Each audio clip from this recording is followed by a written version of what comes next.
बिस्मिल्लाहिर्रहमानिर्रहीम।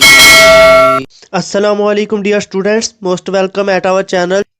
तो आज के लेक्चर में हमने ये जो मैथमेटिकल फॉर्म में कुछ क्वेश्चन गिवन है, इन मैट्रिक्स में से हमने बताना है कि कौन से फॉर्म मल्टीप्लिकेशन के लिए कन्फर्मेबल हैं। तो सबसे पहले हम कन्फर्मेबल फॉर्म मल्टीप्लिकेशन की डेफिनेशन कर लेते हैं।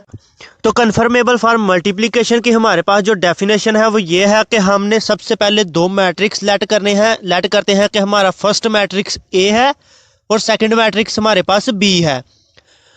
तो इसकी डेफिनेशन ये है कि हमने बेसिकली फर्स्ट मैट्रिक्स में जितने कॉलम्स होंगे ना, सेकंड मैट्रिक्स में उतनी रोज होनी चाहिए। तो फिर वो दोनों मैट्रिक्स आपस में मल्टीप्लाई हो सकते हैं।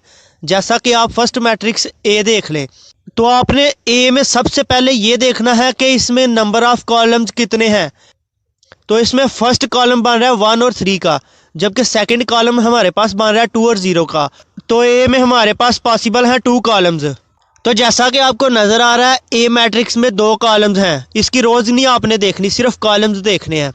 अब दूसरे मैट्रिक्स बी की बात कर लेते हैं। इसमें आपने देखना है क्या इसमें 2 रोज हैं।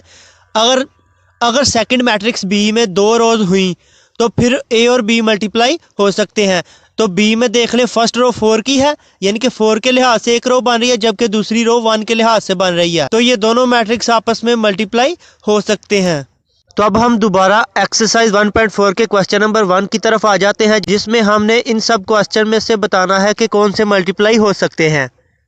तो हम पार्ट नंबर 1 की बात कर लेते हैं, जिसमें हमें 2 मैट्रिक्स नजर आ रहे हैं। तो जैसा कि आपको बताया गया, फर्स्ट मैट्रिक्स में हमने देखना है कि फर्स्ट मैट्रिक्स के कितने कॉलम्स हैं। तो इसमें आप कॉलम्स देख लें, फर्स्ट बन रहा है 1 और 0 का, जबकि दूसरा बन रहा है -1 एंड 2 का। तो फर्स्ट मैट्रिक्स में 2 कॉलम्स हैं। तो अगर सेकंड मैट्रिक्स में 2 रोज होंगी तो ये दोनों आपस में मल्टीप्लाई हो सकते हैं। तो सेकंड मैट्रिक्स में देख लेते हैं, फर्स्ट रो -2 की बन रही है, जबकि सेकंड रो 3 की बन रही है। तो फर्स्ट मैट्रिक्स में 2 कॉलम है, जबकि सेकंड मैट्रिक्स में 2 रोज हैं। तो ये दोनों आपस में मल्टीप्लाई हो सकते हैं।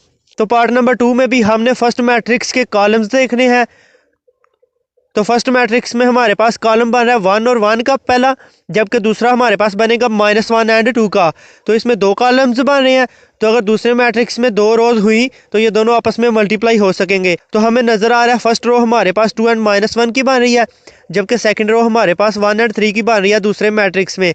तो ये भी आपस में मल्टीप्लाई हो सकेंगे। लेकिन अब हम बात करते हैं पार्ट नंबर 3 की, क्या ये आपस में मल्टीप्लाई हो सकते हैं। तो हम पार्ट नंबर 3 में फर्स्ट मैट्रिक्स देख लेते हैं कि इसमें कितने कॉलम्स हैं। तो फर्स्ट मैट्रिक्स में आपको नजर आ रहा है एक ही कॉलम बन रहा है। तो अब हम पार्ट नंबर 3 के सेकंड मैट्रिक्स की बात कर लेते हैं कि इसमें कितनी रोज हैं। तो इसमें आपको नजर आ रही है 2 रोज हैं। तो फर्स्ट मैट्रिक्स में 1 कॉलम है, जबकि सेकंड मैट्रिक्स में 2 रोज हैं। तो ये number of columns and number of rose equal नहीं है, तो ये दोनों आपस में मल्टीप्लाई नहीं हो सकते। तो रिमेनिंग पार्ट्स की आपने खुद प्रैक्टिस करनी है।